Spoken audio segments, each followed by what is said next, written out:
কোনটা করা উচিত না। তো নাম্বার ওয়ানে আমি যদি বলি সেটা হলো নিচে মার্কেট রিসার্চ করুন।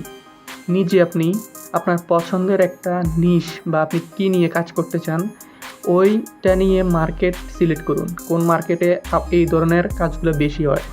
আপনি যেটাতে আগ্রহী, যেমন ফিটনেস আছে, টেকনোলজি আছে, অথবা লাইফস্টাইল আছে, অথবা হোটেলের আছে, রেস্টুরেন্ট আছে, ব্লগ বা ইউটিউব চ্যানেল তৈরি করুন। আপনি যদি ইউটিউব ভিডিও বানাতে চান তবে একটা চ্যানেল তৈরি করুন এবং নিয়মিত কন্টেন্ট আপলোড করুন। সেখানে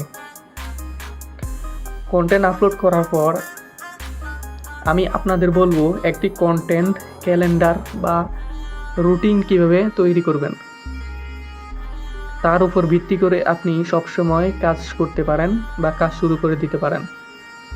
অ্যাফিলিয়েট প্রোগ্রামে জয়েন করুন। তো অ্যাফিলিয়েট মার্কেটে জয়েন করার জন্য আপনাদের কোথায় জয়েন করতে হবে সেটা হলো Amazon affiliate marketing. Share sale বা ক্লিক ব্যাংক এর মতো বড় বড় যত অ্যাফিলিয়েট মার্কেটিং আছে সব অ্যাফিলিয়েট মার্কেটিং প্রোগ্রামে আপনি জয়েন করতে পারেন। জয়েন করা হয়ে গেলে ওইখান থেকে আপনি আয় শুরু করতে পারবেন।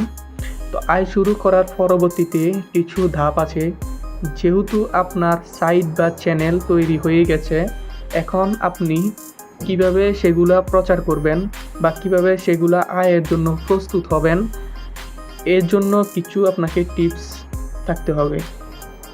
এখানে কিছু টিপস দিব। তো নাম্বার ওয়ানে আপনার ট্রাফিক জেনারেশন কিভাবে করবেন। আপনার সাইট বা আপনার যে চ্যানেলে ট্রাফিক দরকার বা আপনার অডিয়েন্সগুলো দরকার, সেগুলো কিন্তু আপনাকে অ্যাফিলিয়েটের অডিয়েন্স লাগবে, বাহিরের কোনো অডিয়েন্স হলে আপনার হবে না। তো এই জন্য আপনার গুগল অ্যাডসেন্স এবং অন্যান্য কৌশল